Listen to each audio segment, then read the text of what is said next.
अब बहुत बौने लोग हैं हम सब लोग, ये आदमकद लोग थे, कहां बात करते हैं। हम इनको माला पहनाने लायक बने रहे, दिल से कह रहा हूं, यही हमारे लिए बहुत उपलब्धि होगी। हम इतने पात्रता अपने अंदर धारण कर लें कि हम दीनदयाल जी को माला पहना पाए, उनके चित्र को, मूर्ति को। लोहिया की जयप्रकाश की बात हुई, गांधी जी की, दीनदयाल जी की एक बात कह दूं, जौनपुर से चुनाव लड़े, एक ही चुनाव लड़े, पार्टी की जनसंघ के लोगों ने कहा कि महाराज फला मोहल्ले में चल रहा है, भाषण दे दोगे तो जीत जाएंगे हम लोग, बस उतनी कसर है। बोले वहां क्या, क्यों भाई ऐसा क्यों? बोले ब्राह्मणों का मोहल्ला है और आप ब्राह्मण हो तो हो जाएगा मामला सेट। दीनदयाल जी ने कहा मुझे हारना मंजूर है, मुझे चुनाव हारना मंजूर है मेहुल सिंह, ये जातवाद नहीं कर सकता। जनसंघ उन्होंने बनाया था। आज किसके हाथ इतने पवित्र हैं जो दीनदयाल जी को माला पहनाए? आज कौन समाजवादी इतना पवित्र है जो लोहिया की मूर्ति को माला पहना दे? कौन है? कई बार हम इतने छोटे हो जाते हैं कि पुरखों को, कि मूर्ति को भी प्रणाम करने योग्य नहीं रहते। विक्रम राव साहब को शायद याद होगा, लोहिया आए थे पर्चा भरने बाय इलेक्शन का, जिसमें जीत के आए बाद में, हमारे जिले ने जिता के भेजा उनको, पहला और आखिरी चुनाव। एक बार अखिलेश जी ने कहा कि इस बात को कहा था एक कार्यक्रम में, हम और वो थे। सत्यदेव त्रिपाठी, कमांडर अर्जुन सिंह भदौरिया, ये सब लोग इटावा स्टेशन पे उनको लेने आए, राममनोहर लोहिया जी को। मुलायम सिंह जी उस वक्त मेरे ख्याल से जैसे मोहित बजाज हैं, विमल सिंह, इस आयु के होंगे, इनसे भी छोटे होंगे जो भी रहे होंगे। तो एक जीप का बंदोबस्त किया था इन लोगों ने, गाड़ी का। लोहिया जी से कहा इसमें बैठा जाए, चला जाए। लोहिया जी ने पूछा ये जीप किसकी है? पार्टी में तो कोई ऐसा है नहीं जो जीप खरीद ले। बताया ये एक मांस का व्यापारी है, उसकी है। लोहिया जी ने कहा फिर पैसा ठीक नहीं होगा, 2 लाख जीप में मारी और फिर बोले बस से चलेंगे। आज कैसी कैसी गाड़ी सब लोग चल रहे हो। लोहिया क्या अपना मकान नहीं था, बैंक में पैसा नहीं था, चंदे से ऑपरेशन हुआ महंत जी, चंदे से। आज की तारीख में ब्लॉक प्रमुख 50 लोगों का ऑपरेशन करा देगा, चंदा छोड़ो। गलत कह रहा हूं? जिला पंचायत मेंबर का मकान देख रहे होगे तो आंखें फट जाएंगी। गलत बोल रहा हूं क्या? फिर भी लोहिया के नाम की माला हम लोग जपेंगे, गांधी जी के नाम की माला जपेंगे, पंडित दीनदयाल जी के नाम की माला जपेंगे। मंत्र के लिए कंठ शुद्ध होना चाहिए,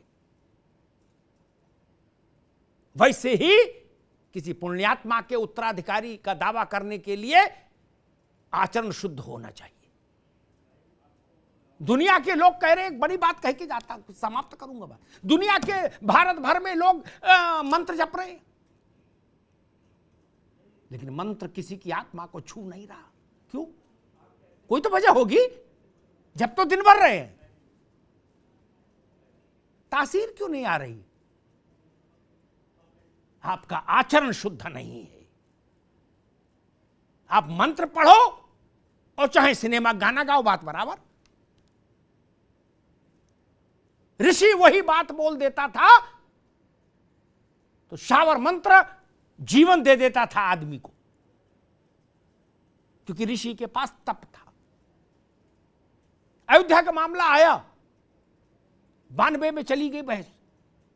मैं उस दौर से लेके 35 साल में अयोध्या के पूरे आंदोलन को मैंने बहुत सक्रियता के साथ कवर किया और मुझे इस बात का गर्व रहा। और इसी के चलते मैं कमीशन में भी फंसा जाके, इसी बात में, क्योंकि मैं अकेला आदमी था इस धराधाम पर जिसने 6 दिसंबर 1992 की डेट छाप दी थी। हिंदी अंग्रेजी किसी अखबार में नहीं छपी थी, सिर्फ मैंने छापी थी। उस नाते मैं ये कह सकता हूं, राम जन्मभूमि आंदोलन के प्रति अगर राजनेताओं में किसी ने तुलनात्मक रूप से अधिक ईमानदारी प्रदर्शित की तो वो कल्याण सिंह थे, अकेले कल्याण सिंह। हर मंच पर कल्याण सिंह ने मोटे तौर पर एक ही बातें कही। 19-20 की बात अलग है, लेकिन मोटे तौर पर एक ही बातें कही। जब सुप्रीम कोर्ट में वो सजा के लिए आए थे कल्याण सिंह, तो मैं भी कोर्ट में गया था एक पत्रकार के नाते, तब भी उन्होंने लगभग वही बातें कही। शब्द थोड़े दूसरे थे, भाषण वाले शब्द तो नहीं हो सकते अदालत में।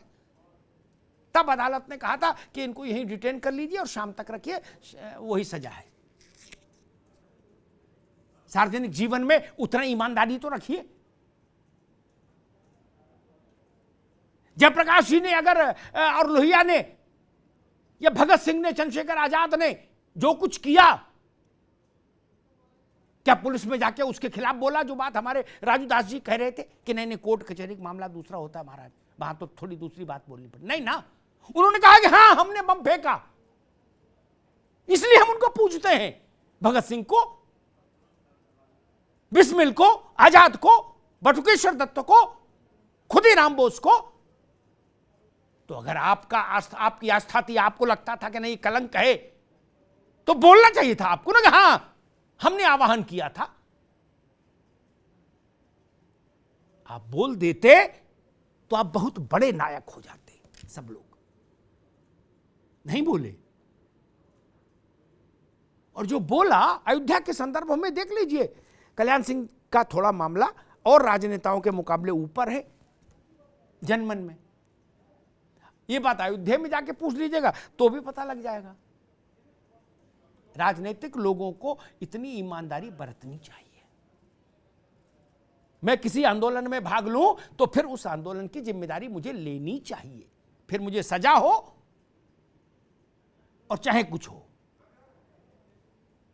कड़वा कड़वा तू और मीठा मीठा गप नहीं चलेगा। और शिवसेना से मैं कहूंगा, भाई अपने परिवार की, ये ठाकरे परिवार की लड़ाई मुंबई में निपटाओ। अयोध्या को केवल रामलला की अयोध्या रहने दीजिए, वहां असली नकली की लड़ाई मत लड़िए। जिसकी श्रद्धा हो आइए, प्रणाम करिए, जाइए। वो दिव्य धाम इतने करोड़ों लोगों की आस्था का केंद्र है, वो राजनीति का केंद्र अब मत बनाइए। अयोध्या राजनीति के अखाड़े में बहुत समय तक रखी गई, अब मत रखिए।